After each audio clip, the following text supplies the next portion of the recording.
Okay, we're live. Awesome. Thank you so much. I'm going to call the meeting to order at 7 o'clock. Ms. Bell, can I get a roll call? Good evening, everyone. Mr. Ocampo, Ms. Hua, Ms. Nathan, Here. Mr. Murphy, Here. Ms. Cole, Ms. Lahano, Mr. Lee, Here. Mr. Ochapinti, Here. Mrs. Ian Garrett. Here. Happy belated birthday, by the way. Ms. Tejada. Ms. Tejada, Here. Ms. Salahuddin. Here. Thank you so much, everyone. All right. Pledge of Allegiance. Can we get the flag?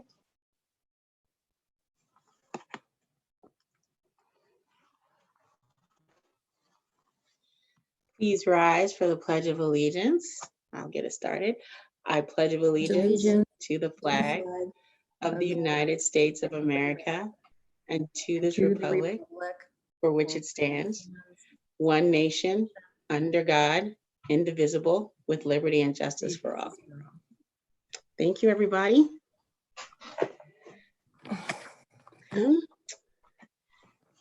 Dr. Deloria, are there any changes to the agenda? There are no changes. Thank you for asking. No worries. With that, can I get a motion to approve? So moved. Second. All those in favor, say aye. Aye. Aye. Awesome. Thank you. Moving on to report at our closed session, we took one action in closed session, and that was to approve the settlement of case 2019-20/5 for the amount of $60,000. The next item on our agenda is communications, and I will go ahead and start with Ms. Nathan. Hello. Well, as you know, seniors graduated already, so there was a lot of final Zoom calls, a lot of tears, a lot of letters being written, and it was just like very like emotional, really, for a lot of the seniors. But I feel like they're happy that we're all moving on to the next chapter of life. Like we're all like together on this, so that's nice. And a little fun thing, it's not really school related, but Krispy Kreme is giving out donuts to all the graduates this year. So I thought that was like super nice of them doing that. So I tried getting one today and I was successful. So yes. Awesome. Always jump on the free things. That's one of the #1 life lessons. Okay, next up, Mr. Murphy. Good evening, everyone. Yeah, so seniors graduated last week. Everyone else is still working hard this week. Yeah, in the middle of AP testing right now. So, that's, the new format has been, I've heard some people, say they've had success with it. Some people, kind of have some horror stories about stuff going wrong. But I think, overall, it's been, kind of the best it can be given our situation. And I think, yeah, people are like we have been this whole time, people are just trying to make the most of the situation, and do the best they can. Thank you. Trustee Lee. Yeah, it was good to be part of the joint meeting with Bayshore School District in Brisbane and us yesterday. Good community meeting. I thought it was really well done. Well done, Dr. Deloria, and to your superintendent counterparts, because I thought you guys really did a fantastic job explaining, what the plans are, the long-term plans are for our community over on that side of the hill. So thank you so much for the hard work you put in. And then today I was able to sit in on the kindness crew, the student assistance committee, and just remarkable the amount of money we will be, sending out to support the families and students in need. Well over $30,000 for sure. That's been committed. I think it's a little higher, even more than that, but it's amazing to see how many families will be helped, whether in the form of gift cards and food or bill assistance. It's just really, really remarkable that our community can get together to do this. and take care of our students and their families during this really difficult time for all of us. So kudos to the committee, kudos to all the staff who are making phone calls, and and to everybody, some in this meeting, and many others out in the community who have donated money to this cause. So just incredibly proud of the work that we as the JHSD has done to support our families. So thank you all. Thank you. Trustee Onchupinti?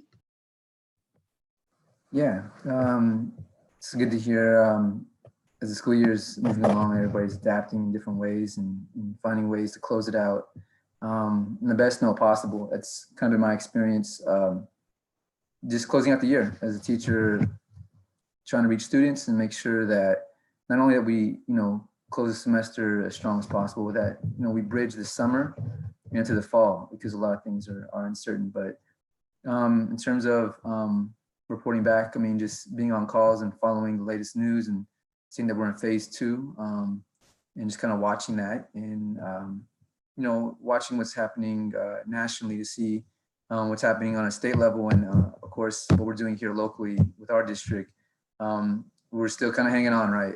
It's week to week at least. So looking forward to these last 2 weeks, at the very least, to close out the school year. And yeah, that's it for now. Looking forward to graduations. Thank you. Trustee Garrett? So I do have a little bit of an announcement. So, we did a lot of fundraising for the Betty Schultz and the Natty Fung scholarship this year for the JCPTA. So thank you partly to everybody who supported us and bought lots of Jamba Juice cards and chocolates and all that. So we were able to raise a good amount of money. So we did offer 3 scholarships to 3 students this year, and they are all from Westmore High School. And I'll just say a little blurb about them. So just is our little way of congratulating them and wishing them much success in the future. So the first student we have is Madeline Verona, who helped TSA with any fundraisers such as tea pumps and holiday gift wrapping at school. She also was involved in student government for 2 years and helped with school events. She was in music leadership for 2 years and served as a secretary last year. And outside of school, she volunteered at the SF Zoo for several years since 2014 and was promoted as one of the junior zoologists due to commitment and knowledge of specific animal species. Looks like I need to go see Madeline at the zoo. So the next student is Mr. Zachary Malone. He supported the PTSA, by preparing meetings and events, and he supported the Westmore community with all fundraisers that they had. As well, he served as a TA for the auto tech department. So, and lastly, we have Mr. Phillips Javier. He was on the Westmore Service Commissions for 2 years. He served and volunteered over 100 hours. So he was also served on the Westmore Red Cross Club, Red Cross Club for 2 years, worked on several projects such as the SF Cherry Blossom Festival, and did a marathon with the GO2 Foundation for lung cancer.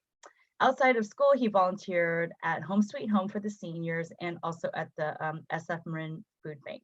So again, I want to congratulate all the recipients and thank you for all the volunteering and hard work that you've done. And we definitely wish you much success in the future. So that's all I have. Thank you. And also, I won't do it. I won't embarrass you by having us all sing happy birthday, but happy belated birthday. No, I said I won't do it. I know you're having enough on your hands. So we'll spare you that. Thank you. We'll save it for later.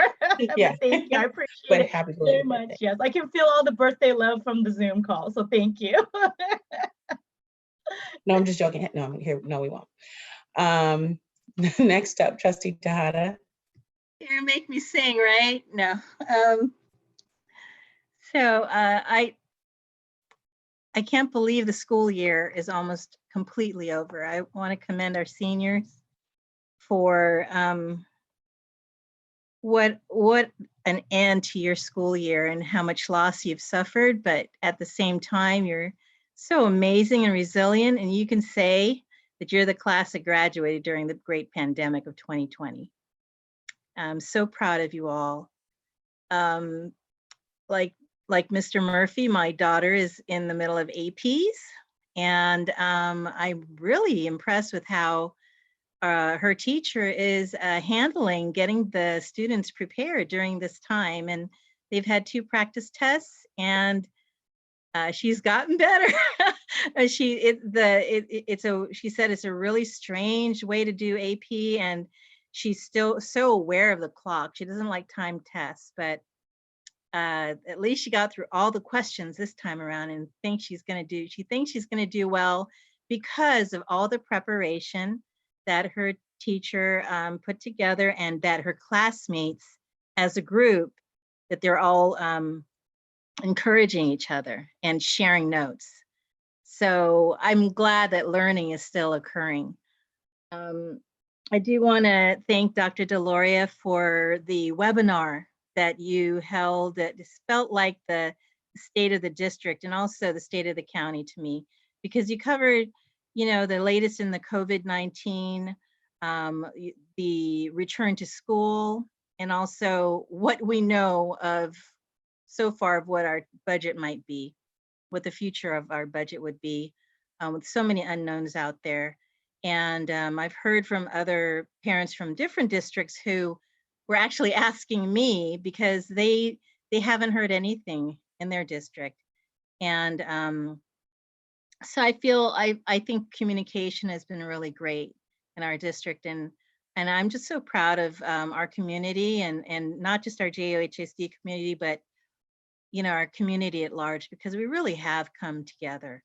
I wish I follow whenever anyone's out there at the food distributions, because being immunocompromised, I don't feel comfortable volunteering. But I get such a great charge from seeing how giving everybody in our community is, and to see our board members out there dancing, it makes me happy during a time where I'm pretty much just indoors, and I haven't seen my own father in two and a half months. So I want to thank you all for everything you're doing for all of us, because it matters. It really does. Thank you. Thank you. So there was a lot of meetings and we did a lot. This was a really busy couple of weeks. Big shout out to Ms. Van Raphorst. Andy and I met with her to discuss our future meeting 2x2 with the city to go over future plans for the development of the district office. And that went really well. Kudos, and just to piggyback off of what Trustee Tejada said, I was so proud of our district when I watched the webinar that Dr. Deloria gave to the parents. And to hear that it was so well attended, like people were really thirsty for that information, and that we took, coming from a district to when I first became a board member, parents didn't know what day the district's first day of school was, to where we are now in terms of communication is revolutionary. And I'm just, thank you to everyone. I'm super proud of what we accomplished, and that it was real communication, meaning that the message was received. Even if the news wasn't something that they wanted to hear, there was a comfort in knowing that we're thinking about it, and it's on our radar, and that we're keeping them posted and up to date about what's really going on. So everyone who worked on the presentation, because I know it was a heavy lift for everyone, thank you. And thank you for Dr. Lori and Corrine for handling those questions. I mean, it was just such a well-run operation. Another huge thank you, because we're getting to the end of the school year and we'll be doing a lot of this, but our teachers and staff, again, I'm just continuing blown away when I go to the food bank distribution and I see so many of our teachers and staff there. On top of everything else they're doing, they take the time to go out to the food bank and work a couple of hours repeatedly, because I see a lot of the same staff week after week after week. And it's unbelievable to me. So just a huge thank you to everything that our teachers and staff have done to get us to this point. Again, the lift the shift.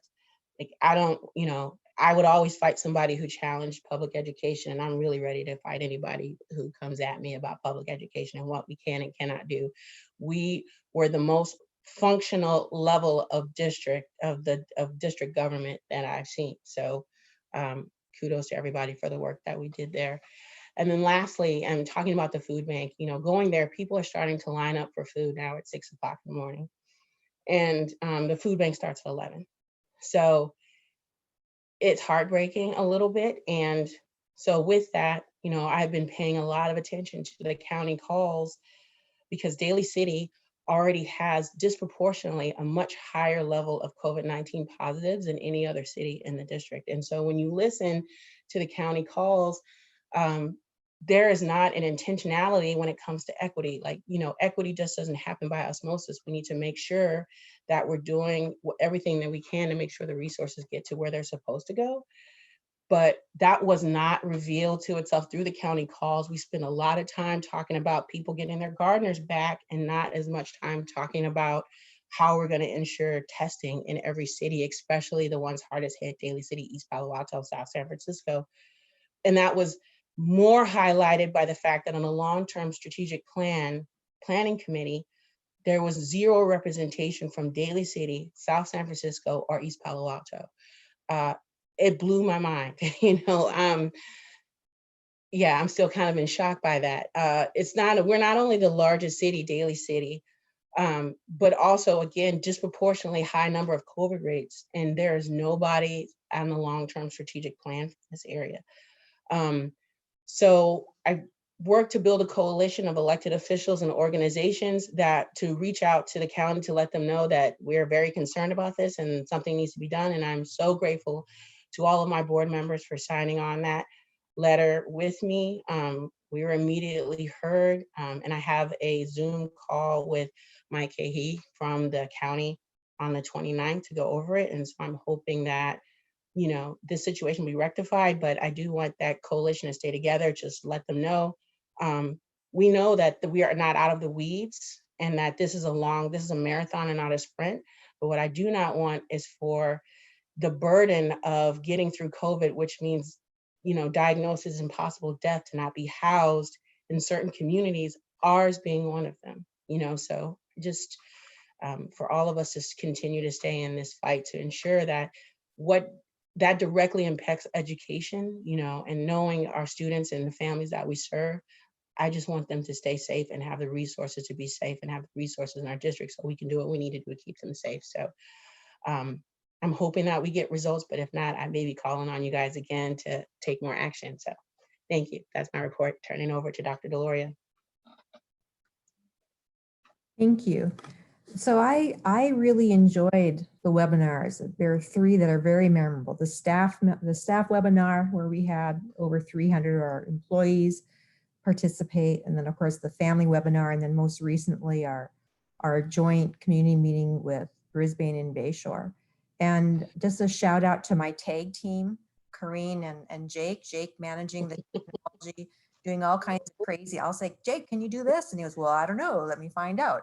And then of course, Corrine very masterfully curating the chat list and knowing which questions to ask. And I didn't always have answers. And I think that we've got this pool of people who look forward to those kinds of communications now. And it would be my recommendation that we keep that going a couple of times during the summer, when communication in the summer can sometimes be a little bit of a void, and even moving into next year, because we have a lot of people following and want to know what's going on. And I think that's going to be really helpful as we maneuver these next 2 or 3 years, both in response to the COVID virus and also the budget situation. So I think we have people's ears, and the more they understand what's going on, the more they're able to offer suggestions. So an example of that is this week, starting tomorrow, at the district office, we're going to have our COVID-19 testing.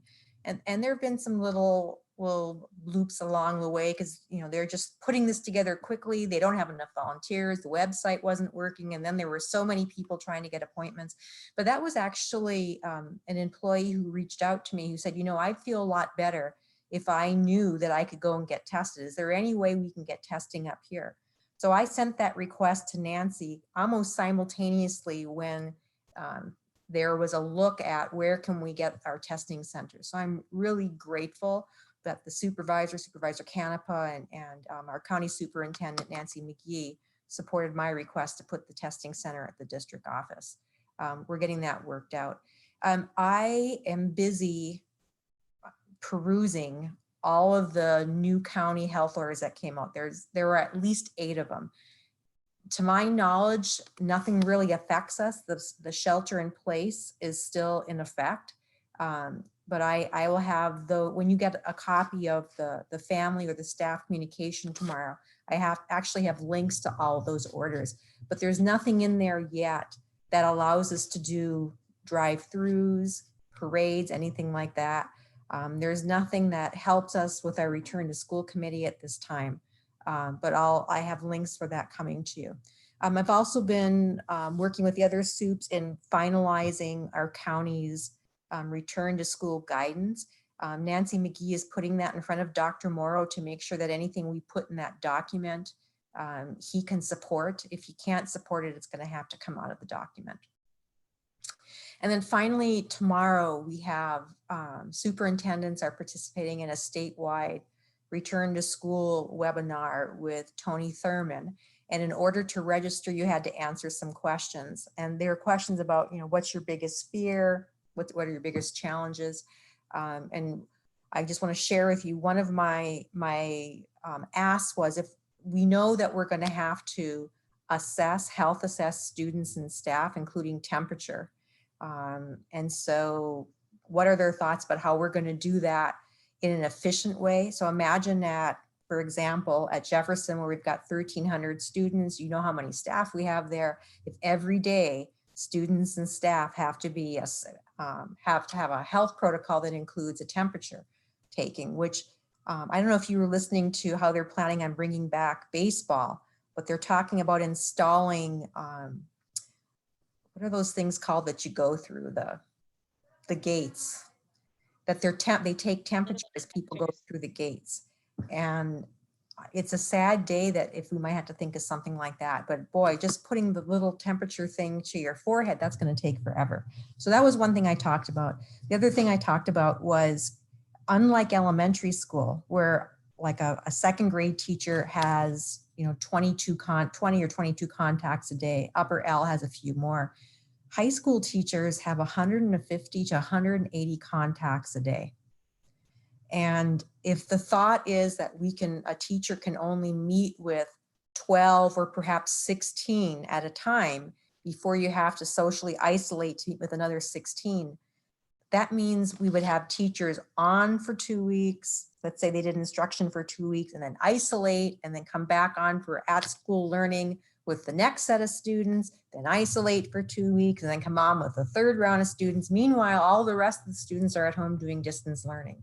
So that's one of my concerns, is the number of contacts and those bubble cohorts. The other thing that is very difficult for high school is you don't have these perfectly formed cohorts of students who are all taking the same classes. So even freshmen, if you think about it, freshmen have their English class, they have PE, and they have their science class, but their other 3 classes could be who knows what. And so, trying to make sure that students are with the same cohort all day long is really complex in a high school situation.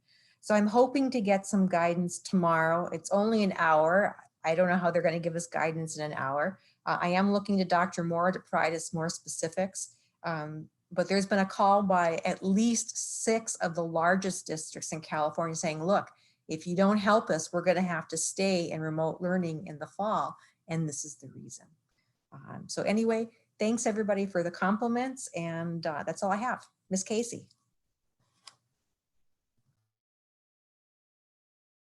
Okay, hi everyone. I just want to say thank you to my union exec board for covering some of the webinars that have been going on. I mean, there's so many meetings going on right now and so much information coming at us that I've had to say, could you please participate in this? Because I can't listen to anything anymore. I'm getting like up to here. We've participated in many interviews on Zoom the past couple of weeks. So that's really nice that we're still doing interviews. It's great. And that people are still applying, and obviously people are looking for work. You know, unfortunately, there are people that are getting laid off of work. And so maybe some of our positions that have been opened can get filled, especially like with the classified staff. And Karina and I are getting ready for another meeting for the Return to School Committee. And I really appreciate the people that are volunteering to be on that, and you know, wanting to give their input, their thoughtful input. I got some information from AFT. There's 5 pillars that they are looking at. I just sent this to Corrine today or yesterday. You know, things to think about when we're going to reopen schools. And the San Mateo Central Labor Council has some guidelines, and also we're looking. The CFT and the AFT suggested that San Diego County Office of Ed had some good guidelines. So it was interesting that I think Terry or Corrine sent out some similar information. We kind of all were coming out with it at the same time. So it's good that people are looking at all of these things. I'm just really, I don't know how it's going to go. So I'm a little worried about how it's going to be next year, of course, as all of us are. So, but thank you to everyone for all their hard work. And it's good to see people. You know, that's the hardest part, is not being able to see each other. So, and I wanted to appreciate people for the food banks, going to the food banks and volunteering. So many people are volunteering, and so many members. And so thank you. That's all. Thank you. And I forgot one thing really quickly. I do want to also shout out April Hawkins and her help with me today, because I did speak at the County Board of Soups in support of the Measure K funds that are going to help with virtual graduation. So that meeting went really well. It was approved, and thank you, April. So moving on to public comment. Candace checking in to see if we have any public comment. There are no public comments for tonight. Thank you so much. All right, moving on to our, actually I skipped consent. Excuse me. Can we get a motion to approve consent agenda unless there's any objection? Move to approve consent. Second. All those in favor? Aye. Thank you. Now moving on to action items. First item is resolution number 2019/20-25. Resolution of the board in support of dispensation of class of 2020 Associated Student Body Funds due to emergency conditions. Turning it over to Ms. Van Raphorst. Thank you, President Salahuddin, and good evening, everyone. Tonight before you is a resolution allowing the class of 2020 the option of asking their school PTO or PTSA to hold on to their remaining funds so that once shelter-in-place orders are lifted, these students can spend their money on gathering. So ASB funds are not allowed to be carried over once the class graduates. We cannot spend those funds on non-students, which these students will become non-students after their graduation. And so this is a way that our auditors and county council worked with me to help the students find a way that they could do what they wanted to with their funds. So different ASBs are talking, or different class of 2020s at our different schools are talking about different amounts. Some of them are just setting a small amount aside for this and doing more currently with, you know, like grad packets and things like that. And other classes want to have a larger event once the shelter-in-place order is lifted. But it's nice that they would have this option. Thank you. Opening up for any questions or comments. Nope. I do appreciate the creative. I do appreciate the creative approach to be able to preserve these funds for these students and soon to be young alumni. So thank you for finding the solution. Yes, to echo that, and yeah, it's important, I think, just the continuity of, everything going on this year with this milestone that students have worked 4 years to build up these kind of funds and this support and resources out of their hard work. And with of course the district, I'm glad that this creative option can be worked out to where, yeah, they have options after this year's virtual graduation, can figure those things out. Thank you on behalf of my graduating class, truly. Thank you. Yes, thank you for the staff for taking the time to figure this out. I know the students have, the senior class have lost a lot, and so anything that we can preserve so that we can revisit at a later time is much appreciated. So thank you very much for doing that. There's no other comments. Can I get a motion? Move to approve resolution 2019/20-25. Second. All those in favor say aye. Aye. Aye. Thank you very much. Moving on to recommendation to reject all bids for the recent requests for food service management company proposals. Ms. Van Raphorst. Thank you again, President Salahuddin. So in April, we submitted a request for proposal that was due on May 4th. We received only one response to that request.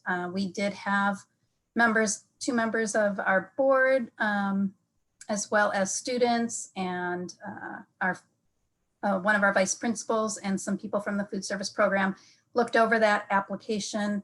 And we did not think that the increase in meals that they proposed was realistic, and that if we went forward with this proposal, we could put ourselves in a financial difficulty like we did this current year. And so we did discuss that option, and we don't think it's responsible for the district to move forward with accepting this proposal. And so the recommendation is to reject all bids, and then Ms. Hildreth and I will come up with an alternate plan, and we'll let the board know. We don't have any concerns that we will have any disruption in our food service program. We did used to manage it ourselves in-house, and we'll be able to do that until we find a different solution. Opening it up for any comments or questions. No? Okay, with that, can I get a motion to approve? So moved. Second.